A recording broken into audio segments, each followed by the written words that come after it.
name's Harold Baum. I taught at Monroe City School for 1 year in 1950.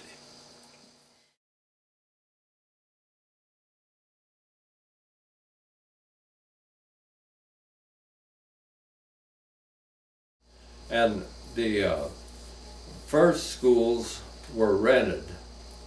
The one over on the right across the street from that old store building, there was a rock building there, and this one here, and they were rented. Then they built this first school that the district actually owned, was right next you know where that blue house is down the road there. Then there's a vacant lot that a house was just torn down on, and then the next lot is it's a steep hill, and then under the electric line it's kind of truncated there, and that was where the schoolhouse was. It was just the only flat spot was where the school was.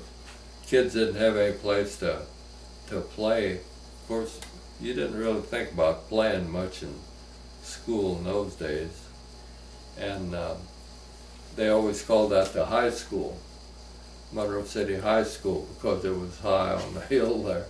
And then in 1918 they built the one down where it is now. The original teachers, for the first 2 years they had 2 teachers, and they taught school 6 months a year. I don't know if they had lower grades and upper grades or what, but one school was over on the hill there, and then my grandmother always said there was a school out here.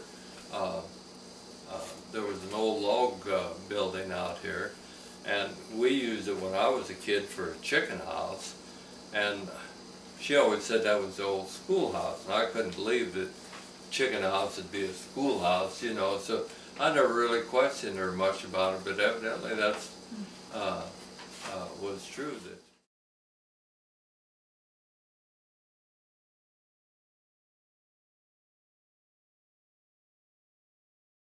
Okay, every day, did you start your school day by doing something like a prayer or pledge, or? Usually the Pledge of Allegiance would start about 8:30. The first bell rang at 8 o'clock. That was to get us on our way to school.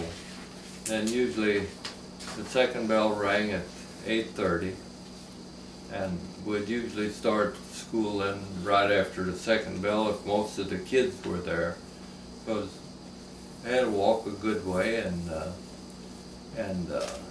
don't know if you know where Ashmans live up there. They had to walk. The Rick kids lived down where Buck lives, Larry Buck. Do you know where Pete Rybar lived? Mm-hmm. They walked from there to Monroe City.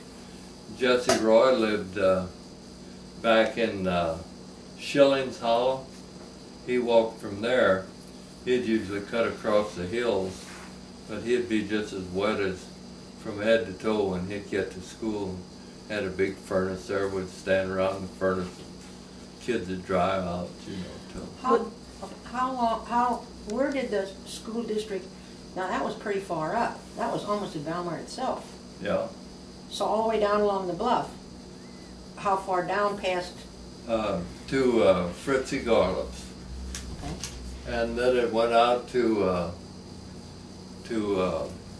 Urban Miller. You know where Donna Miller and her husband lived there.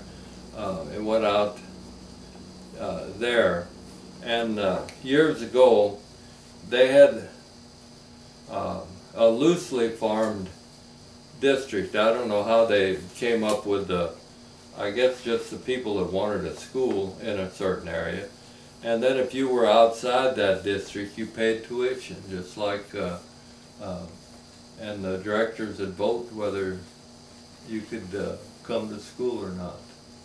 So was each little school district taxed separately, or was there? They were taxed separately. Yeah, I know kids walk. Did they ever come, like, if they lived a long distance with maybe a horse and buggy? Or a horse and a wagon or anything? Or not? Always had to just walk? I don't ever remember anybody coming anyway, except little Bill Aldous would bring Ethel. They lived there at Lieber's. If it was bad, he'd bring her once in a while in the car, but usually Ethel had to walk. And she was an only child, and he had a nice car, so he didn't like to get the car dirty, you know. Back in those days, you were worried about the car as much as anything. And we were confirmed at Maidstown. Ethel and Robert Gritman and I, we'd walk over from here over to Maidstown every Saturday, and that was all mud road. We were wanting to know what the school facilities were like the restrooms. Did they have a coat room? We had outdoor restrooms, and the boys had one restroom and the girls had a restroom. And then the cloakroom, we had 2 cloakrooms there. We didn't call them a coat room, we called them a cloakroom. We kept our coats and our lunches in there. There was a series of dovetail boxes that each student could put their lunch box in. And one for the boys and one for the girls. What arrangements were there for drinking water? We had a well out front of the building, and on the inside we had a crock with a spigot on the bottom, and every morning one of the students would fill a bucket, pump a bucket of water, fill the crock, and usually we drank outside at the well. That was fresh, cool water, but in the winter we'd always use the indoor. Was there like a tin cup hanging nearby? No, every student had their own cup. Okay. Or you use somebody else's cup. Okay. Usually, we had those little collapsible aluminum cups, and they'd last a couple of weeks and they'd get bent up, and so you'd usually borrow a cup or drink out of your hand, cup your hand. Who was responsible for cleaning the school? The teacher. Teacher swept the school either every morning or evening, depending on their own preference. When I taught there, I'd always go down in the morning, make the fire in the furnace, and then sweep the school in the morning.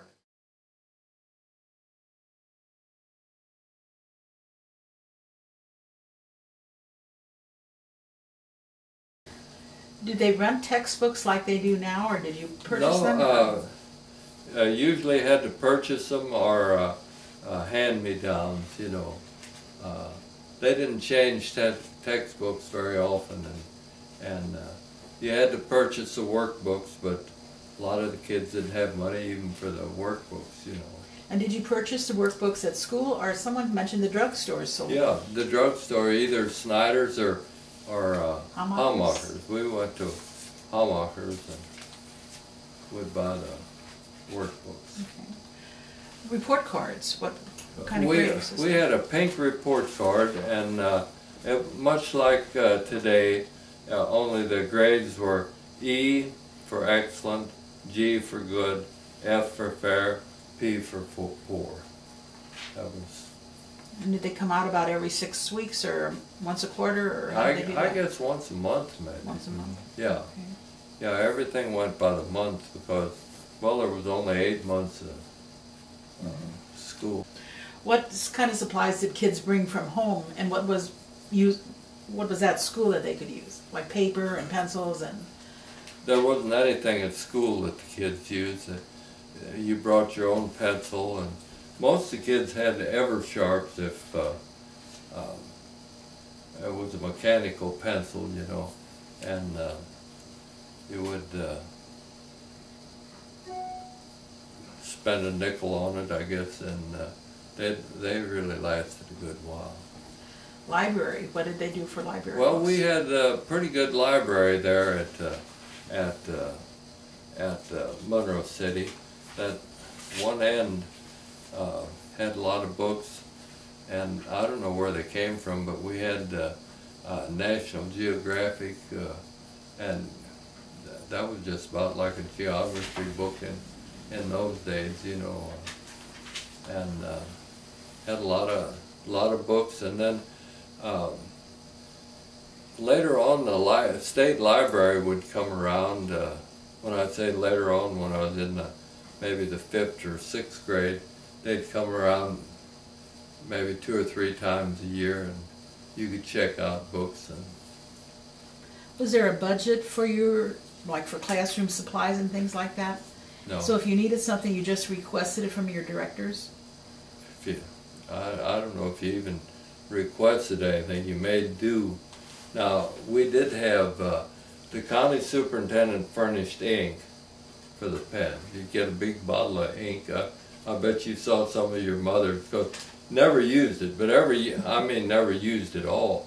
But every year you'd get it was at least a quart of ink, Parker Quink ink, beautiful blue black ink, and we had ink wells in the desks, you know, scratchy pens to write with. Then later on you got the mechanical pen that you could actually fill with ink, and had a little lever on and pressed a little rubber tube inside and fill it. And then for copying, and I guess that maybe that the directors did buy some paper for tests and that, but we had what was called a hectograph, and it had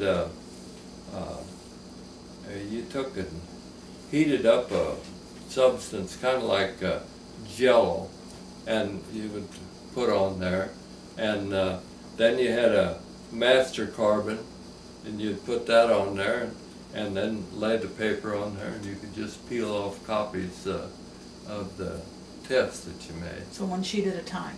Yeah, one sheet at a time. Was this hectograph small enough to fit like on the teacher's desk? Yeah, oh yeah. Yeah, it was really 8.5 by 11 plus a wooden border around it. It was a wooden box like, but it had a lid on it, and it actually had 2,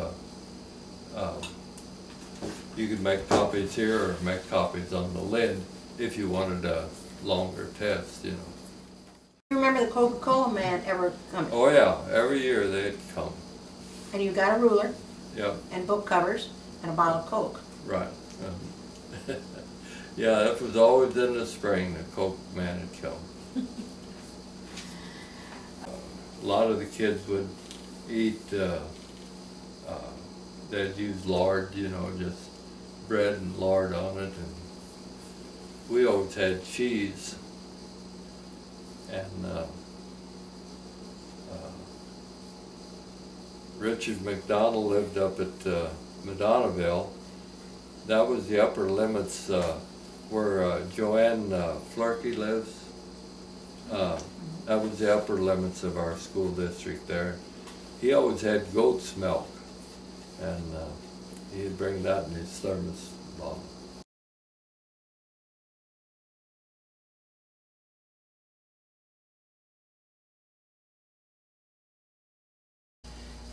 So your day started with a pledge, and then you probably taught the basic subjects all the time. Yeah, usually arithmetic,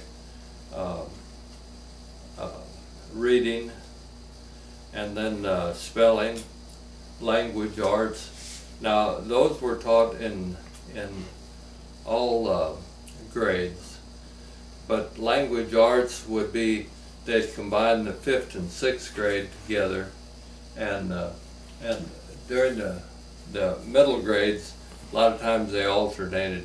This year you'd take the 5th grade, and then next year you'd take the 6th grade, or 6th grade, and then the 5th grade.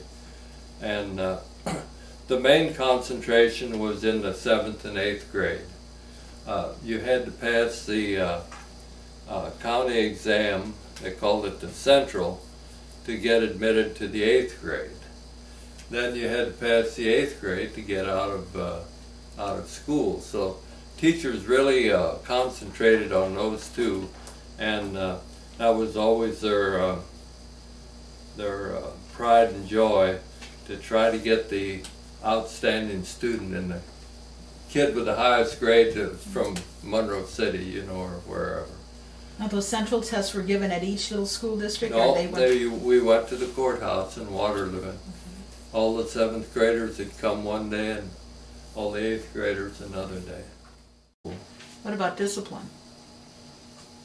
I had good discipline. You never worried about. Teacher was the boss, and the parents backed the teacher up. Our teacher, Helen Kipping, used a rubber hose. She had a wine hose, and she didn't use it very often. But we were teasing her one day. Oh, that wouldn't hurt, you know. And we're teasing her. I was in the 8th grade, and she said, "Do you think it wouldn't hurt?" I said, "I don't think that'd hurt." She whacked me one across the back, and when I went home that night, I still had a welt on my back. Mom said, "What in the world happened to you?" I don't know. I just was wrestling around or something. But I never questioned that rubber hose again.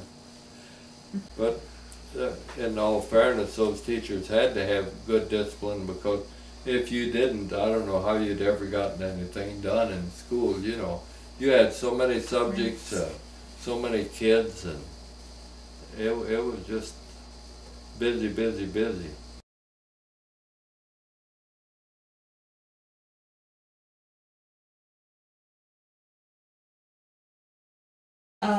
You said there were 3 school board members, Yeah, and they were elected. right. For how long? Do you remember? 3 years. 3 years.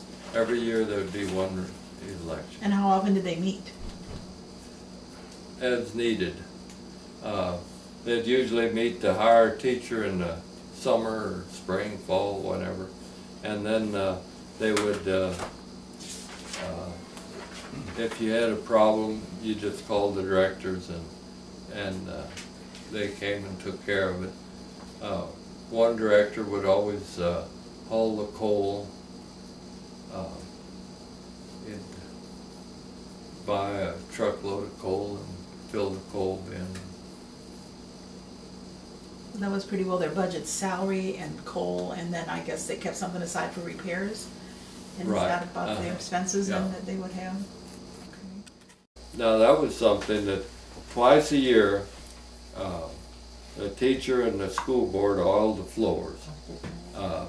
They used, I don't know what kind of oil they used, but it was kind of a linseed oil, but yet it was a darker, kind of bluish, and you just spread it over the whole floor and let it soak in, and then that made it easy to sweep the dust. It kept the dust down. We'd oil the floor in September and at Christmas time. Did you ever have spelling bees? Now, like, I went to Harrisonville. Sometimes, yeah. And I remember, and I don't know how many times on a month we'd do that. If it was every Friday or every other week. Probably. And we had a couple, like 2 sides. Yeah. And I guess it was just something we could do for fun. Yeah. We'd do that, and then sometimes if we had time, we'd do a map exercise. 2 or 3 kids would sit together with the 7th and 8th graders with their geography books, and then you'd look at a map of the world or map of Asia, and the teacher'd call out a name and see who could find that place the fastest, you know. That was kind of a fun game. You didn't teach them to play klepper on rainy days, did you? No, but I learned to play klepper on rainy days. Yeah, I remember you talking about that.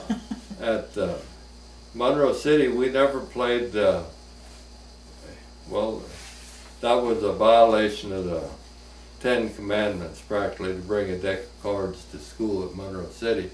And when I got to Merrimack, the first rainy day, man, every kid in the school pulled out a deck of cards. I said, "What's going on here?" And we're going to play klepper. I said, "You play cards in school?" "Oh yeah, we always play cards in school." Well, I got on the telephone and I called Irvin Yostin. I said, "Irvin, are the kids allowed to play cards in Merrimack? Because that was just a no-no to me, you know. Hell yes, he said, they played cards there before I went to school, and they'll play cards there a long time after you and me are gone. So, and that was the best thing. There was never any problem at recess, everybody was playing. What did you do in Monroe City on rainy days? Well, the girls played jacks and Pick up sticks? pick up sticks, and boys, they really didn't have much of anything to do. Just watch the girls play jacks and pick up sticks, and it was, Did they play marbles?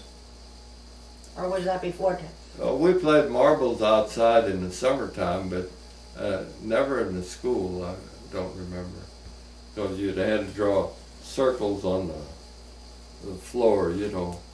But they consolidated the schools in 1950, and so then the country schools were all consolidated. They had like 5 through 8 at Merrimack, and 1 through 4 at Miles Prairie, and Monroe City, I think, had 5 through 8, and then Poston had, they grouped them, then they used school buses to haul the kids back and forth.